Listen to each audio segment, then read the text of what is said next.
Hi!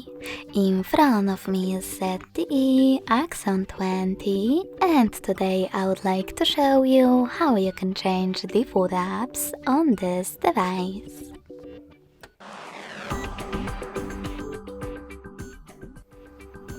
You need to start by installing your new defaults. I already did that, so I can go into settings right away. In Settings, access Apps section, then click on Default Apps and select one of those options.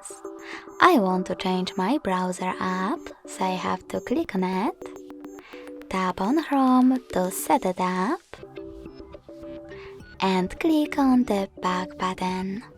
So when I do that, as you can see, my default app has changed. Thanks so much for watching. If you enjoyed this video, smash that like button, comment and subscribe. Bye!